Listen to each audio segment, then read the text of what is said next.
Social మీడియాలో ఓ post viral అవుతుంటది. ఎప్పుడన్నా చూసిండ్రా నొల్లా? రోడ్డు మీద నడుచుకుంటూ పోతున్న వ్యక్తి సైకిల్ మీద పోతున్న వ్యక్తిని చూసి నా కూడా సైకిల్ ఉంటే ఈ నడుచుడు తిప్పలే ఉండకపోవు కదా అనుకుంటాడు. అట్లనే సైకిల్ మీద పోతున్న వ్యక్తి బండి మీద పోతున్న వ్యక్తిని చూసి నా కూడా ఓ బండి ఉంటే ఈ సైకిల్ దొక్కుడు తిప్పలే ఉండకపోవు కదా అని అనుకుంటాడు. అట్లనే సొంత బండి ఉన్న వ్యక్తి కార్లో పోతున్న వ్యక్తిని చూసి నా కూడా ఓ కారు ఉంటే మంచిగుండని అనుకుంటాడు. ఆఖరికి కారున్న వ్యక్తి కూడా కోట్లు ఖరీదు చేసే కారు లేకపోయానే అని తనలాడుతుంటాడు. అంటే ఏ ఒక్క మనిషి కూడా ఉన్నదాంతో తృప్తి పడడులా, లేని దాని గురించే ఆలోచిస్తాడు. అన్నీ ఉన్నా ఇంకేదో లేదని రండి పడుతుంటాడు.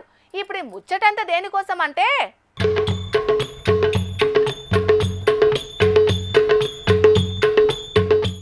అగో కొండంత రాగం తీసి కొండెనక పాట పాడినట్టు షాయ్ అమ్ముకునే కాకను చూస్తున్నారేందొల్లా అని అనుకుంటే చాలా తప్పొల్లా. ఎందుకంటే ఉన్న దాంట్లో సంతృప్తి పడక లేని దానికోసం రండి పడేటోళ్ళంతా అట్లనే.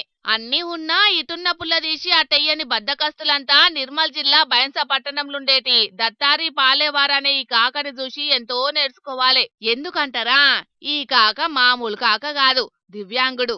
అంటే మాటలు రావు, చెవులు సుతమినవడై. ఇంకొకరు అయితే నా గాచారం గింతేనని ఊకుంటారు. కానీ ఈ కాక అట్లా కాదోల్లా.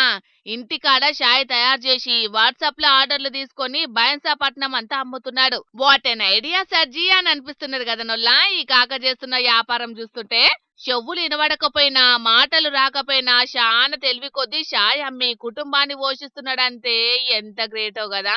పట్టణంలో ఉన్న దుకాణాలన్నిటికీ తన వాట్సాప్ నెంబర్లు ఇచ్చి చాయ్ కావాలని మెసేజ్ పెట్టినోళ్ళకల్లా చిటికల్నే బండేసుకొని వచ్చి చాయ్ తెచ్చి పోస్తున్నాడు. మళ్ళా ఈ కాక చేతిల ఏం మహత్యం ఉన్నదో తెలియదు గానొల్లా, చాయ్ టేస్ట్ సుతం మస్తు జబర్దస్త్ ఉంటదట. అందుకే దినా 300 చాయ్లకు తగ్గకుండా అమ్ముతున్నాడు బైన్సపట్నంలా. ఇక ఈ కాక గురించి గీ అన్న చెప్తాడు ఇనుండ్రి. నా పేరు ప్రవీణ్, ఈయన పేరు వచ్చేసి దత్తారి. ఈయన మూగవాడు, చెవులు వినిపించాయి, మాటలు రావు, ఏం రావు. అది మనం వాట్సాప్ ద్వారా వీడియో కాల్ చేస్తే మనం ఏ లొకేషన్ దగ్గర ఉన్నామో ఆ లొకేషన్ దగ్గరికి వచ్చి మనకి ఛాయ్ సప్లై చేస్తూ ఉంటాడు. అట్లా మన బైన్సా ఏరియా మొత్తానికి ఛాయ్ సప్లై చేస్తూ దగ్గర 5-6 సంవత్సరాల నుంచి ఇదే పనిగా ఇదే వృత్తి అనుకొని వాళ్ళ కుటుంబాన్ని పోషిస్తూ వాళ్ళ కుటుంబాన్ని నడుపుతున్నాడు. ఈయనకు వచ్చేసి ఒక పాప ఒక బాబు ఉన్నారు. పాప చదువుల కోసం కూడా ఈయననే కష్టపడి ఆ ఫీజులు కూడా ఈయనే కట్టుకుంటాడు. ఇక చాలా మంది వీడియో కాల్ చేసి చాయ్లు ఆర్డర్ ఇస్తారటోలా. ఎన్ని చాయ్లు కావాలి, చాయ్ల చక్కెర ఎంత వేయాలి, చాయ్ పత్తి ఎంత వేయాలి అని వీడియో కాల్లోనే చెప్తే ఆర్డర్ ఇచ్చినోళ్ళు అడిగినట్టుగా కమ్మటి చాయ్ పెట్టుకొని పోయి డెలివరీ ఇస్తాడట. చూస్తున్నారు కదా పబ్లిక్. కాలు రెక్కలు మంచిగుండి కూడా బద్దకానికి బ్రాండ్ అంబాసిడర్ లెక్కుంటారోలా కొందరు. అట్లనే ఫోన్లలో తలకాయలు పెట్టుడు తప్ప ఇంకో లోకమే ఉండదు ఇంకొందరికైతే. అసంటోళ్ళంతా దత్తారి పాలేవారనే ఈ కాకను ఆదర్శంగా తీసుకొని శాన మారాలోల్లా. ఏమంటారు?